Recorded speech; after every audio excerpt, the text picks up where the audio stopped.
Fala galera, Leandro Cabral aqui para mais um vídeo onde eu respondo as perguntas que vão me fazendo pelo Instagram lá durante a semana. Todos os domingos às 9 horas da manhã eu tô aqui junto com vocês.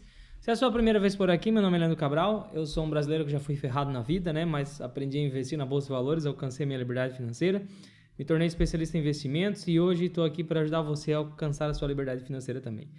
Todos os links para eu te ajudar, cursos e enfim, outras coisas aí que eu recomendo, tudo na descrição do vídeo, beleza? Vamos lá então, sem muita enrolação, tem algumas perguntinhas aqui pra gente brincar um pouco hoje, responder um pouco hoje, né? E eu começo com a do Alan. E o Alan me perguntou assim: Leandro, fazer empréstimo para investir na bolsa, o que acha disso? Alan, vamos lá, cara. Eu não sou um cara que eu critico muito o lance de você fazer empréstimo para investir, desde que você saiba muito bem o que está fazendo, tá? Porque, olha só, basicamente, quando a gente tem... Vamos partir do princípio que você não vai fazer um empréstimo, tá? Você tem o dinheiro aí, você tem 100 mil reais na mão, né? E aí, quando a gente tem 100 mil reais na mão, a gente vai tomar uma decisão de investimento. Todo investidor que ele tem uma noção básica de investimentos, ele deve fazer o seguinte: comparar riscos com retorno. Então, a gente sempre vai partir de um ativo que seja livre de risco e aí a gente vai adicionando risco e vai vendo qual é o incremento de retorno que eu posso ter para correr aquele risco ali, beleza? Então, olha só, o que é considerado hoje um ativo livre de risco quando a gente fala de investimentos? Um ativo livre de riscos é um título público. No Brasil, o título do governo. Por quê? Porque é o governo, ele tem a máquina, né, do dinheiro. Então, assim, quando ele está numa situação mais complicada, ele imprime mais dinheiro, ele dá o jeito e vai empurrando com a barriga. Para um governo chegar a dar o calote, está no limite. Então, é considerado o ativo livre de risco o título do Tesouro. Aí a gente faz o quê? A gente pega os títulos do Tesouro de longo prazo e a gente vai analisar quanto que eles estão pagando de retorno. Então hoje, por exemplo, a gente tem ali mais ou menos na casa de 10%, 10%, 11% ativo livre de risco. Então veja que não faz o menor sentido eu investir em algo que me dê menos que 10%, certo? Por quê? Porque eu tenho um ativo livre de risco me pagando 10%. Da mesma forma que não faz o menor sentido eu investir em um ativo que tenha mais risco que os títulos do Tesouro, que me dê menos que 10%. Então, qualquer coisa que eu vá investir tem mais risco que o título do Tesouro. Se eu vou investir num CDB de um banco, tem mais risco. Ações, tem mais risco. Fundos imobiliários, tem mais risco. Vou abrir uma empresa, tem mais risco.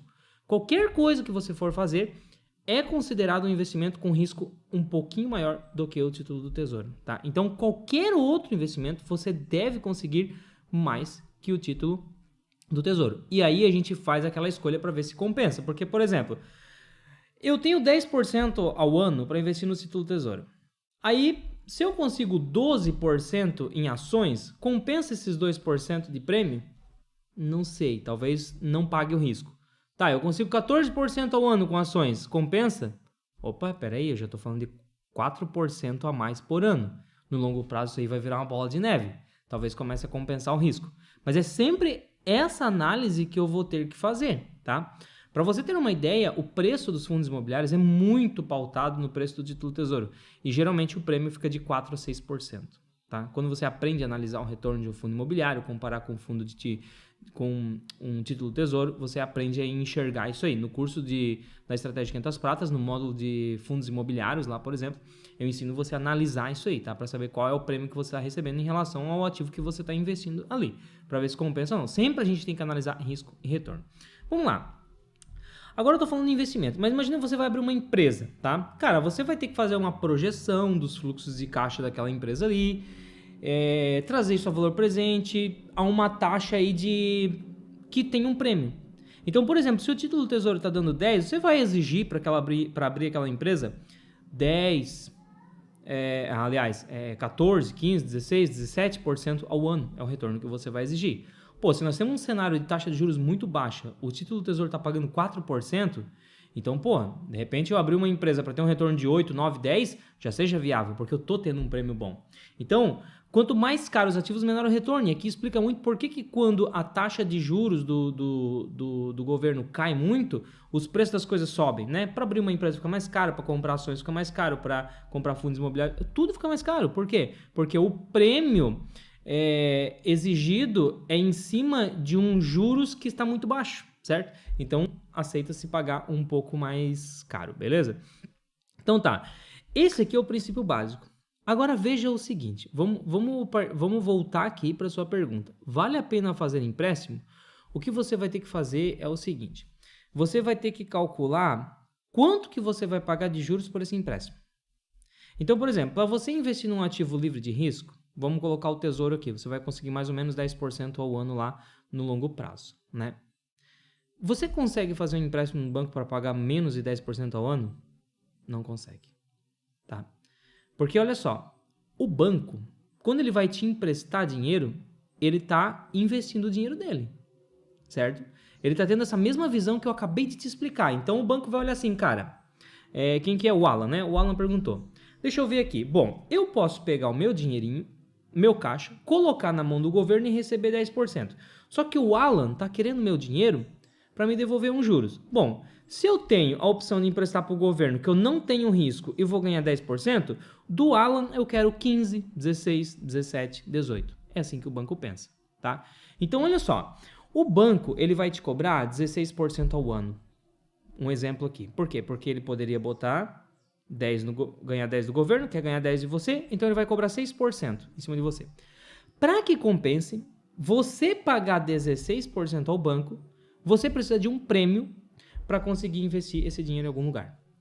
Então você tem que ter no mínimo um retorno de 18%, de 20%. Vamos dizer que você vai ganhar 4% em cima do que o banco vai te cobrar. Entendeu? Então olha só, veja que é um vai e volta, por isso que fica mais difícil. O banco ele pode investir aqui no governo, ganhar 10%, mas ele decide emprestar o dinheiro para o Alan, porque o Alan vai pagar 16% ao ano para ele. Aí o Alan pega por quê? Porque o Alan viu que tem uma opção de investir ou em ações, em fundos imobiliários ou em algum negócio para ganhar 20%. Cara, 20% ao ano não é muito fácil, tá, Alan?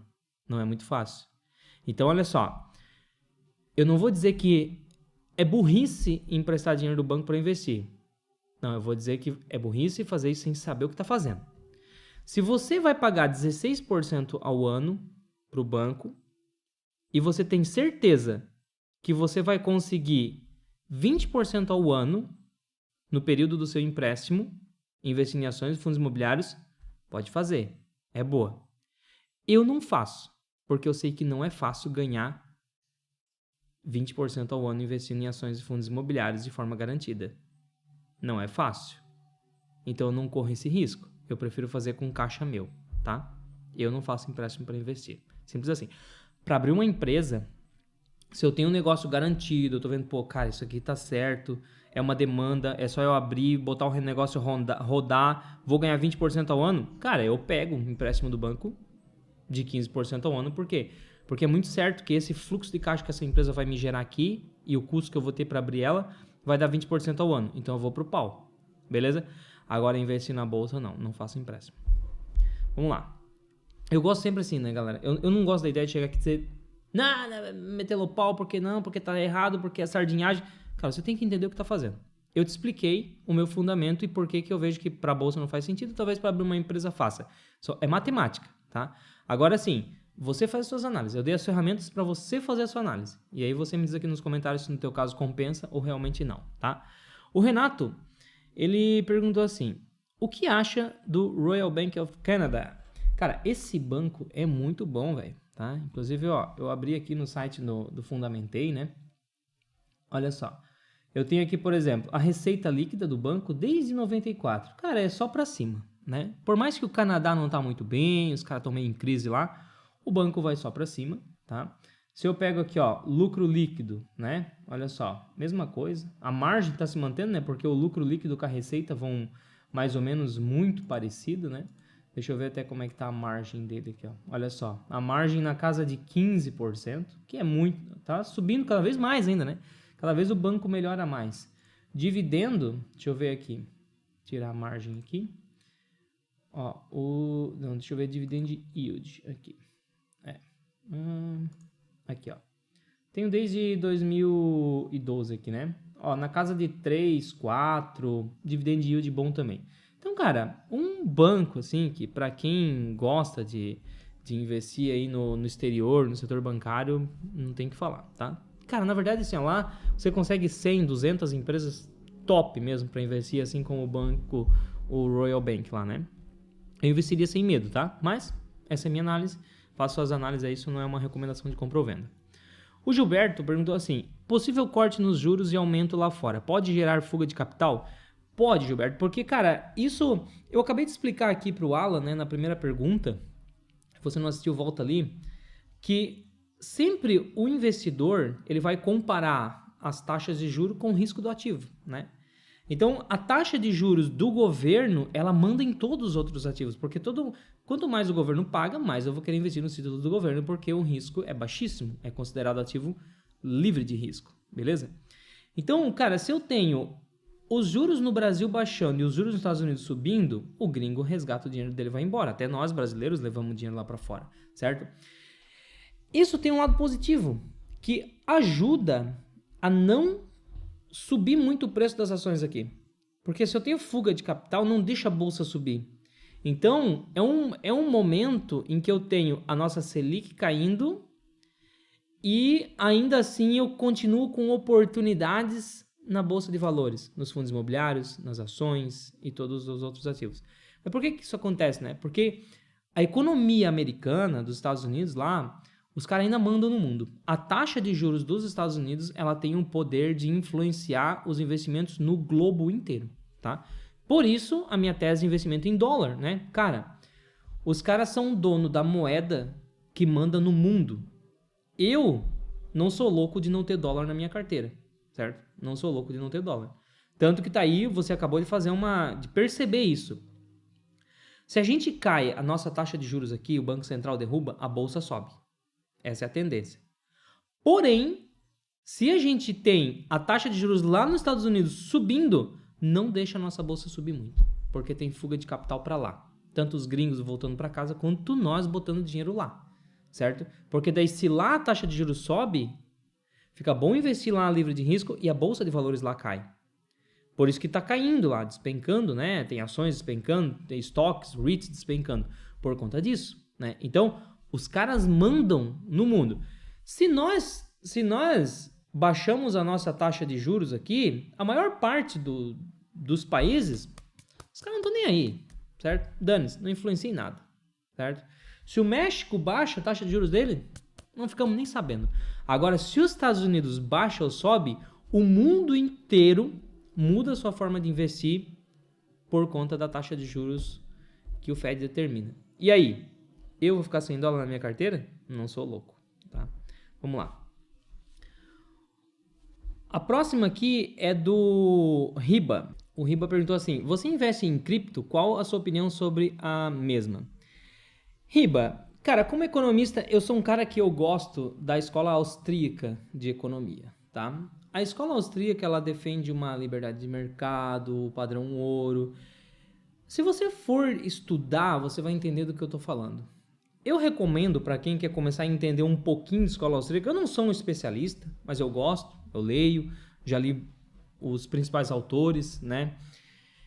Eu recomendo que você comece lendo Mises, porque Mises é uma linguagem bem assim, fácil de digerir, tá? Inclusive, deixa eu ver se está aqui o livro. Ó, eu recomendo que você leia esse livro aqui, ó, tá? Ó, As 6 Lições de Mises. Cara, é um livro pequenininho, uma palestra que ele deu em Buenos Aires em 1930, 40, alguma coisa assim, agora não lembro exatamente quando foi o ano que ele deu. A esposa dele gravou e acabou transformando nesse livro depois que ele morreu. Por que ele foi lá em Buenos Aires, né? Que eu tive lá recentemente, fazer essa palestra? Porque os caras estavam quebrando. E ele foi lá explicar o que estava acontecendo. Quase um século depois, está acontecendo a mesma coisa. Ou seja, ninguém leu isso aqui, né? O cara foi lá dentro da cidade deles dar uma palestra. E se os governantes tivessem lido isso aqui, não teria acontecendo o que está acontecendo lá, tá? Porque está tudo explicado. Você leu o que o cara foi lá falar na Argentina há quase 100 anos atrás e está acontecendo tudo o que ele falou aqui. Então, porra, isso é desleixo, né? É desleixo, é só ler isso aqui. Por que eu trouxe esse livro? Porque esse livro aqui vai fazer você entender a importância de algo descentralizado, de uma moeda que não esteja sob o poder de governantes que não gostam de ler coisas como essa, certo? Só que a gente não tinha uma saída. Não tem como não ter controle. Até que veio um bicho encarnado, né? Um bicho que não sei de onde que surgiu, que é um tal de Satoshi Nakamoto. Não sei se foi o Satoshi Nakamoto mesmo, se ele existiu, se foi uma equipe ou quem que foi, ninguém sabe até hoje. O cara encontrou a solução que eles tanto pedem na escola austríaca. Certo? O cara encontrou a solução, o Bitcoin. E aí, para você entender melhor isso, você pode ler isso aqui também, ó. Olha lá. Ó, o que o governo fez com o nosso dinheiro, você vai entender, vai complementar esse estudo ali.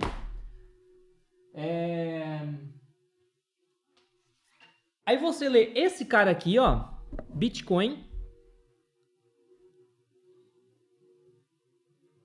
a moeda na era digital. Esse livro aqui quem escreveu foi o Ulrich, ele também tem canal aqui no YouTube, né? Inclusive é um especialista em Bitcoin. Gosto muito do que ele fala sobre Bitcoin, o Ulrich. Um abraço pro Ulrich se estiver vendo esse vídeo. E você lê esse cara aqui. Aí você vai entender. Não vou nem te explicar por que eu invisto em Bitcoin, você vai entender. Tá? Mas, resumindo, a escola austríaca entendeu a necessidade de algo descentralizado. Um cara chamado Satoshi Nakamoto, que ninguém sabe se foi um cara, se foi uma empresa, criou o Bitcoin. Cara, é a solução. É a solução. Pode ser que se acabe em nada, mas se um dia, se ao longo do tempo for sendo implantada, né, a tese, feliz de quem tem Bitcoin. Então, eu não invisto em nenhuma criptomoeda que não seja Bitcoin. Para mim, a única que está baseado. Se você ler esses 4 livrinhos aqui, ó, nem dá muito. Olha só. Isso aqui, ó, um mês aí pra você ler. Se você ler esses 4 livros aqui, você vai entender exatamente por que eu invisto em Bitcoin. Dá para você ler muito mais, né? Para entender. Mas esses 4 aqui já vai te dar a explicação. Beleza? E por isso eu tenho uma parte aí que gira em torno de 3 a 5% da minha carteira em Bitcoin, tá?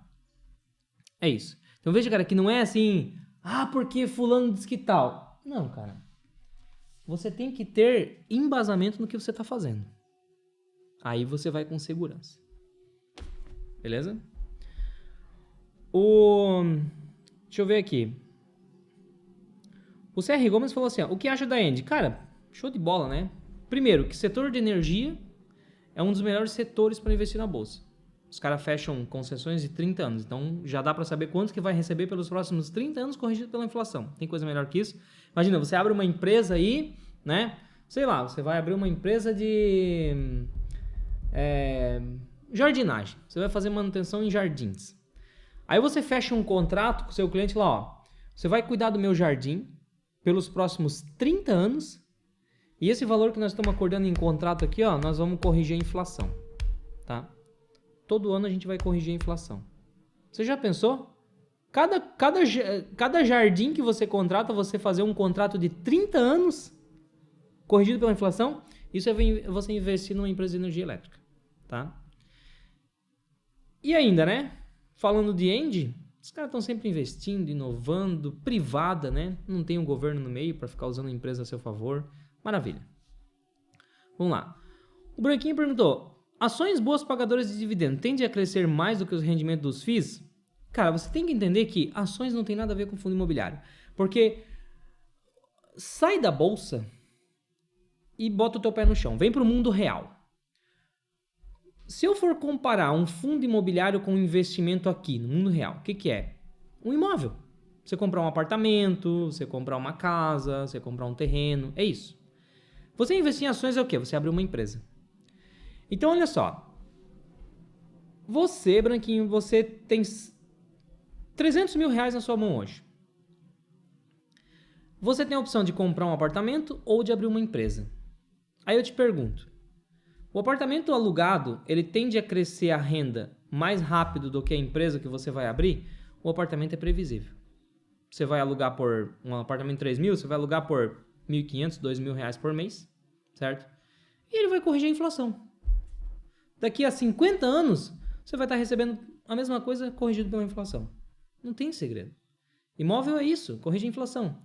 Agora a sua empresa, a sua padaria, que você vai abrir com 300 mil.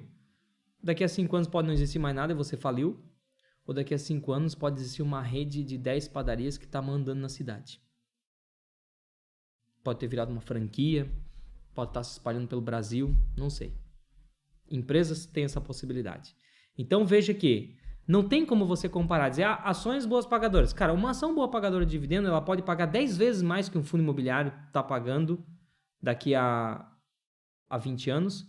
Ou pode nem existir mais essa empresa, pode ter falido. E aí você tem que aprender a analisar esse tipo de risco e gerenciar isso aí dentro da sua carteira. O Júnior perguntou assim, Leandro, eu fiz o curso. Com o conteúdo dele, eu consigo fazer a prova da CEA, da Ambima? Júnior, muito do que você aprende no meu curso, você vai conseguir na CEA. Você vai usar para fazer a prova da CEA, né? Eu tenho a minha certificação CEA só que eu vou dizer para você, para você tirar a certificação CEA, você tem que saber muito mais do que está no meu curso. Por que eu não coloco tudo no curso? Porque não precisa para quem não quer trabalhar no mercado financeiro. Você só quer ser um investidor? Cara, você tem que aprender exatamente o que eu ensino no meu curso. No meu curso eu ensino exatamente o que você precisa saber para ser um investidor. Obviamente, muita coisa que tem lá vai cair na prova da CEA. Agora, na prova da CEA tem muito mais coisa que você não precisa para ser um investidor. Aí você precisa para ser um profissional do mercado, para estar aqui dando curso como eu tô dando para vocês, para estar aqui ajudando vocês a investirem, tá? Se você realmente não quer ser apenas um investidor, mas você quer ir para o mercado financeiro, você quer trabalhar com isso, aí você deve fazer um curso específico para a certificação CE. Eu recomendo o Thiago Feitosa, lá da T2, né? Para tirar minha certificação, eu fiz curso com ele. Não precisa de outro curso. Assim como só o curso 500 pratas é suficiente para você se tornar um investidor, não precisa de mais nada, o curso do Thiago é suficiente. Tem tudo no cronograma certinho para você passar na prova da CEA. Vou deixar o link dele até aqui embaixo, tá? E é isso. Cara, eu vou até te mostrar aqui o curso e entender para você entender melhor o porquê que não é o suficiente. Olha só, o curso 500 pratas já foi pensado no investidor. Então, são 15 módulos. Começa aqui, partindo do zero, autoconhecimento financeiro, classes de investimento, estratégia de investimento. Ó, essa parte de estratégia de investimento é uma coisa que já está aqui no curso, mas não tem nada a ver com a CEA. Mas aqui eu vejo que é muito importante para você ser investidor, por isso que está aqui, tá? Então, eu falo de várias estratégias aqui. Para quê? Para você entender que você vai ver um gestor de fundo falando uma coisa. Você vai entender qual que é a estratégia dele e vai conseguir comparar se está condizente com a sua ou não. Porque às vezes o cara diz, eu não vou investir na empresa tal porque o gestor do fundo diz que tal. Cara, a estratégia dele não tem nada a ver com a tua, velho. Aí você vai usar uma recomendação do cara, vocês não tem nada a ver uma forma de investir com a outra. E aí chega a estratégia de 500 pratas, que essa aqui foi feita pro brasileiro que quer alcançar a liberdade financeira, quer viver de renda. Assim como eu conquistei a minha liberdade financeira, tá? Aí a gente fala de renda fixa, fala de fundos imobiliários, fala de ações, né? Que são aqui as classes que a gente investe, tá? Aí, você vai lá para a CEA, tem previdência privada, né? Tem fundos de investimento, uma série de outras coisas que a gente não usa aqui porque não faz sentido para geração de renda, beleza? Então, por isso você não precisa aprender. Imposto de renda, parte de declaração de imposto de renda completa aqui, ó. Investimentos no exterior, stocks, REITs, ETF, tá? E aí imposto no exterior e chega na parte de valuation. Então, cara, o curso 500 pratas aqui é completaço, são 148 aulas, 40 horas de conteúdo para você se tornar um investidor completo. Você não vai precisar buscar outro curso, não vai para ser um investidor. Se você quer ser um profissional do mercado, aí tem coisas aqui que você nem precisaria saber e tem coisas que não estão aqui para ser um profissional do mercado, entendeu? Então, tem que separar. É por isso que às vezes eu vejo as pessoas dizendo, quero trabalhar no mercado. Cara, você tem que botar na sua cabeça. Ou você vai ser um investidor ou vai ser um profissional do mercado. São coisas diferentes, conhecimentos diferentes que você busca, tá? E pra gente fechar aqui, o Alves perguntou, quero aprender mais sobre o mercado financeiro. Qual curso indica? Cara, curso de estratégia, mesma coisa que eu falei aqui. Se você quer trabalhar no mercado financeiro, né? Você vai continuar avançando. O curso 500 pratas vai te ajudar muito, mas você vai ter que buscar algo a mais. Se você quer ser um investidor, o curso 500 pratas é completo. Tem tudo que você precisa para ser um investidor. Beleza? Galera, é isso. Espero que eu tenha te ajudado. Todos os links na descrição para fazer meu curso aqui, o curso de Estratégia de 500 Pratas, ter o meu auxílio para aprender, para alcançar a liberdade financeira. Todos os links na descrição e eu te vejo na próxima aula. Fui!